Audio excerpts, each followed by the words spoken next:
जय हिंद प्यारे साथियों। आप सभी को पता है एनटीपीसी की नोटिफिकेशन आने वाली है। मतलब वैसे तो नोटिफिकेशन आ गई है, लेकिन फॉर्म जो है अप्लाई हो जाएंगे 14 से। और एनटीपीसी में अगर आप सिलेक्शन चाहते हैं तो एनटीपीसी के सिलेक्शन की एक बेहतरीन सी बात यह है कि आपको साइंस वाला जो सेक्शन है वो अच्छे से करना होगा। साइंस के साथ साथ मैथ्स के भी सेक्शन की अच्छी तैयारी हो तो आप ये मान के चलिए कि आपका सिलेक्शन जो है कुछ हद तक बिल्कुल आप निष्पक्ष हो जाएगी कि आपका सिलेक्शन पक्का हो। साइंस के इसी सेक्शन को अच्छे तरीके से तैयार करने के लिए मैं आपके लिए लेकर आया हूँ ये सीरीज। इस सीरीज में हम साइंस की चीजें कर पढ़ेंगे जो एग्जाम में आई हुई है और आती है, जिनके वेटेज ठीक ठाक है। तो आज उसी सीरीज को स्टार्ट करें। साइंस की सीरीज को फिजिक्स से स्टार्ट कर रहे हैं हम। और आज फिजिक्स में हम पढ़ेंगे क्या यूनिट, यानी कि मात्रक बात समझेंगे, मात्रक कैसे होते हैं, क्या क्या नहीं, उसको लेकर एक छोटी सी वीडियो में हम बात को समझते हैं। तो हमने कहा फंडामेंटल क्वांटिटी क्या होती है, फंडामेंटल राशियां क्या होती है, मूल राशियां क्या होती है। मूल राशियां उन राशियों को कहा जाता है जो किसी भी फिजिकल राशि को, यानी कि फिजिकल क्वांटिटी को रिप्रेजेंट करने के लिए यूज की जाती है। तो हमने कहा किसी भौतिक राशि को व्यक्त करने के लिए जिन राशियों का प्रयोग किया जाता है उन्हें क्या कहा जाता है, मूल राशि कहा जाता है, फंडामेंटल राशि कहा जाता है। ये बात समझेंगे। मतलब अगर कोई फिजिकल क्वांटिटी है, जैसे कि मान लो फिजिकल क्वांटिटी में आपने ये कहा कि आप कह रहे हैं सर, एग्जाम्पल के तौर पर आपने कहा चाल, ठीक है, चाल यानी कि स्पीड। स्पीड को व्यक्त करते किस चीज में व्यक्त करते हो आप, तो आप कहोगे सर कि सर स्पीड को मीटर पर सेकंड में व्यक्त किया जाता है। ठीक है, मीटर पर सेकंड मान लीजिए। आपने कहा सर किलोमीटर पर आवर में व्यक्त किया जाता है। तो ये जो व्यक्त किया जा रहा है, ये रिप्रेजेंट किया जा रहा है मीटर, सेकंड, किलोमीटर, आवर्स, ये जो है इनको आप फंडामेंटल राशि कहते हैं, इनको मूल राशियां कहा जाता है। समझ में आ गई बात, इनको मूल राशियां कहते हैं। ये किसी पर निर्भर नहीं करती, मतलब कि मीटर को रिप्रेजेंट करने के लिए, लंबाई को रिप्रेजेंट करने के लिए आप किसी और की हेल्प लेते हैं तो आप कहोगे नहीं यार हेल्प लेते। तो जो ये है तो ये क्या होगी, किसी पर निर्भर नहीं करती, इसीलिए इनको फंडामेंटल कहा गया, इसलिए इनको मूल कहा गया है। फिर हमने देखा ये राशियां कितनी होती है सर, फिर तो हमने बात की कि ये राशियां 7 होती है।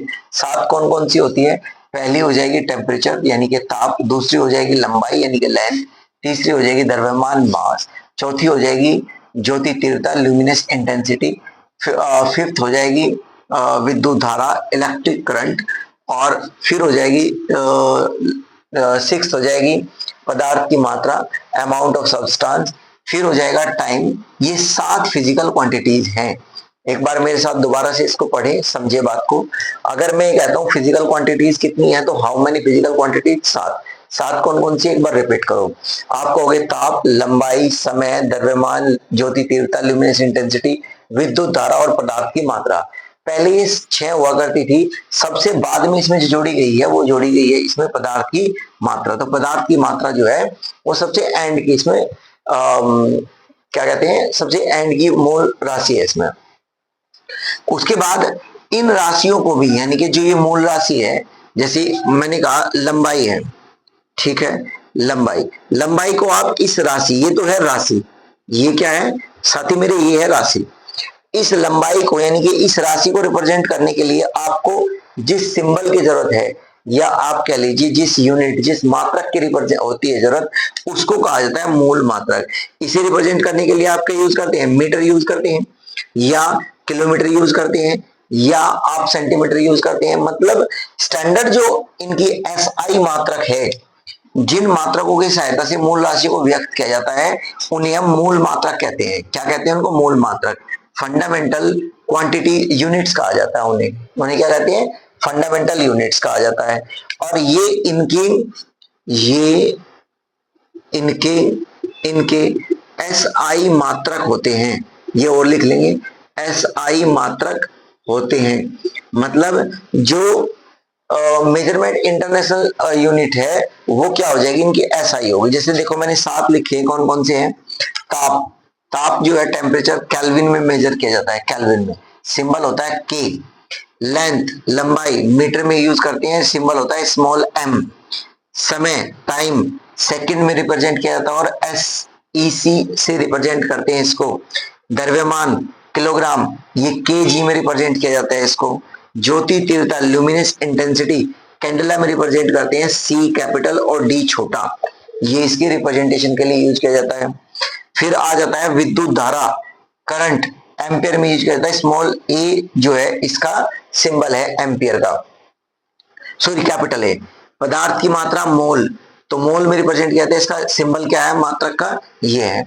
तो इस तरीके से साथियों इनको रिप्रेजेंट किया जाता है। जो बात मैंने आप लोगों को समझाई है ये इस छोटे से सेक्शन में, क्या आप लोगों को ये बात क्लियर है?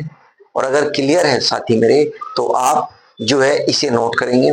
मैं साइड हट जाता हूं, इसे नोट कर लेंगे और नोट करके मैं आप लोगों के लिए एक वीडियो और लेकर आऊंगा और उस वीडियो में हम फिर से ये देखेंगे कि इससे आगे और क्या बातें हो सकती है और क्वेश्चन कैसे कैसे बनती है। आज की इस छोटी सी वीडियो में हम इतनी सी इंफॉर्मेशन को गेन करेंगे। अगली वीडियो के लिए आप अपने चैनल को लाइक करेंगे, शेयर करेंगे, नोटिफिकेशन को ऑन करेंगे और अपने साथी के साथ शेयर कर दीजिए इसको। और मैं मिलता हूं आपको नेक्स्ट वीडियो में, तब तक के लिए दोस्तों नमस्कार।